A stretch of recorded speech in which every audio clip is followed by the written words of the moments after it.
The second semifinal of Eurovision 2016 has just taken place. 18 acts sang, but only 10 have advanced, and we're going to go around and discuss them right now. Porig, what stands out to you first? That Georgia qualified. It's probably not hugely surprising, but I think the song is awful. It's just inspired staging that has brought it to the final. Oh, you know what? This is a real shock to me. Two of my favorite entries, Norway and Belarus, didn't make the cut. But I have to say, I'm glad Georgia is in. I really liked it towards the end. You know, it really grew on me. And it's nice that Eurovision can showcase diversity. I think both of us, after the revamp happened and the video came out, we're both very pro-Georgia. This was eccentric, a little different. It brought a new flavor, not a woman screaming about love, betrayal, blah, blah, blah, but just rockers rocking out and doing them. Yeah. Now, I was surprised that Youst made it, actually. I thought the performance was a bit flat, but clearly it was musically strong enough to go through. Yeah, and he looked very strange during parts of it. His face was very red. But I think it was a strong enough song. It's stronger than Freddie. Freddie qualified on Tuesday. Yeah, I'm not that surprised by him. Yeah, I mean, I like it. And it's a tough one. I mean, really narrowing them down to 10 is a really tough call. And rather than labor on the ones that I felt that shouldn't have made it, I just need to give a shout out to Israel's Hovi Star. He brought his A game on today, and he slayed on every level. And he was nervous. He wasn't sure he would make it. I was really pleased to see Serbia do so well. I think visually this really came together. I wasn't a huge fan midweek, but it has blossomed. The darks, the blacks, the red. It looked very expensive, and vocally she was on point as ever. Pure confidence from her.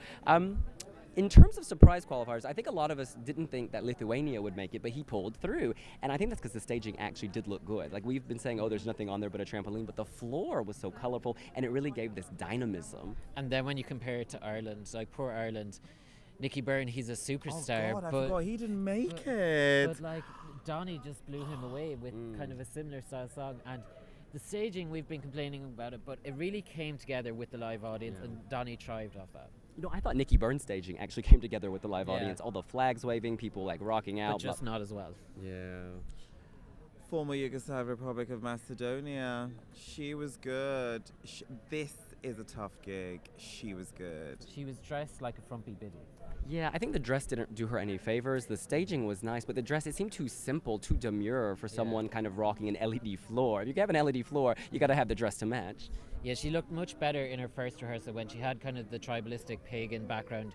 She was in kind of a pantsuit. It suited her much better because Calliope is edgy. We know that from 2012. I don't know why she was doing such an old-fashioned song and dressed up like a maiden or something. I'm curious, did you think Lithuania would make it? Did both of you think that? I think after seeing the live performance, I did, because Lithuania have the diaspora and they've gotten through it much worse. I think that this song is much stronger than his 2012 entry, so in that sense, I wasn't surprised at all. But I thought the staging, because everyone else had such massive... Weak. I thought that... It's relatively weak, but I think it's still okay. That floor is so impressive on its own anyways. Like, yes. The Nordic wipeout, I think. Sweden are the only Nordic country in the final, and they qualified automatically. Talk about a change of pace. Yeah, that's true. I mean, I'm shocked that Norway didn't pull through. I thought music experts would save this because it's such a good entry. Now, we have to give a shout out to Laura's Belgium. I think we all knew she was going to go through, and when they hadn't called her out at act number 9, it was a matter of waiting.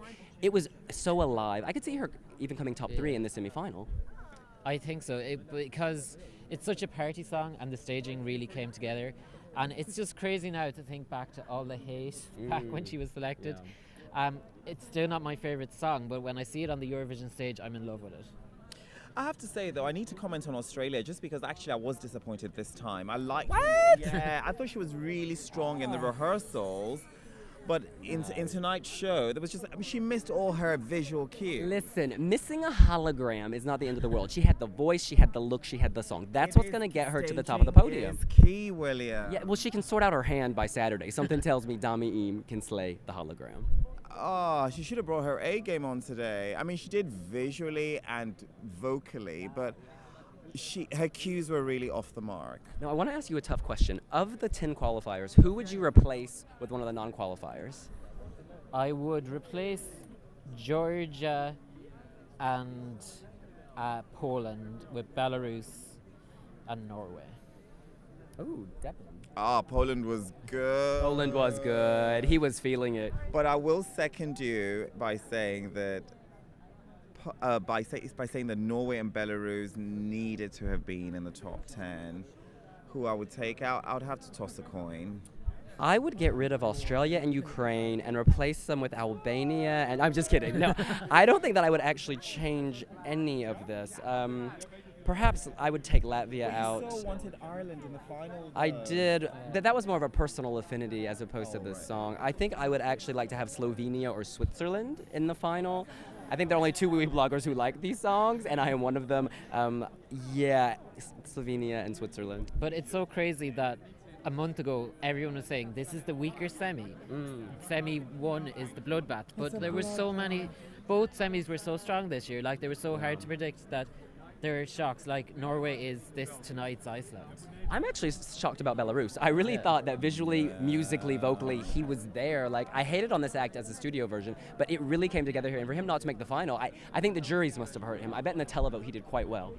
Oh, I don't know what to think. I mean, this is just, I mean, Eurovision as a gig, you have to seriously consider it as an artist, because this is just a nightmare. So I want to know, who won this semi-final?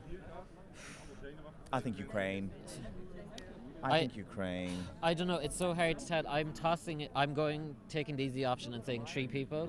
I'm saying Ukraine, Bulgaria, and Australia. Oh, interesting. I would even throw Serbia into this. I thought she was really strong. Oh, then that's 4 winners. Yeah, right? if we can't have 4 winners. Won. Well, if I had to vote, I'd probably say Ukraine. I would say Ukraine too. I mean, Ukraine would appeal to music experts, and the staging will appeal to a much wider televote. And she actually cried at the end, which was so moving. The water was pouring. Cry me a river, hello, hey, hey, hey. I was swimming in her tears, tears of joy, tears of love. It was beautiful. Yeah, I agree. And just even in the press room, the Ukrainian press got so behind it, and there was a chain of flags. It's going to be a tough one to beat on Saturday, I think. You think that Ukraine could win on Saturday? Yeah. It's interesting because we were watching the odds live during the show, and they're tumbling. The bookies are becoming less and less confident, and they're narrowing on Russia. That could be a trick, or it could reflect, some insider information they have from the jury vote last night. Yeah, but the bookies aren't always right. True. So Hamori Vasily, Stella Mwangi, The list goes on. Christina Pekalova. Ultimately, it depends on the night. I mean, this is the reality. We can predict all we want. We can't, it really depends on the night. I can't see Ukraine winning, but then again, I can't see any country winning. So, this. You couldn't see Norway not qualifying previously. No, and nor could I see Iceland not qualifying. This is a real shock to me. And I think we should add that our 2 stars, Iceland and Norway, were their number 1 picks in the Wee jury, and they're both gone. What was your number 1 pick? Spain, but I think she's going to So all 3 of us were screwed. This is the problem of evaluating songs in studio version without having staging. But you know what's good about it is that they hear feedback. Other countries now know who the early favorites are, and they up their game, and that's a good thing. In any event, that's what we think. What do you think? Are you happy with the 10 qualifiers? Who would you replace with who? And who of this lot has the best chance of slaying on Saturday? You can let us know here on wiwibloggs. And if you're happy with semi-final 2, give us a like. I've booked a day off to read all your comments, so keep writing them down the screen. And this girl is screaming right in my camera. Move on, beautiful. See you later. Bye.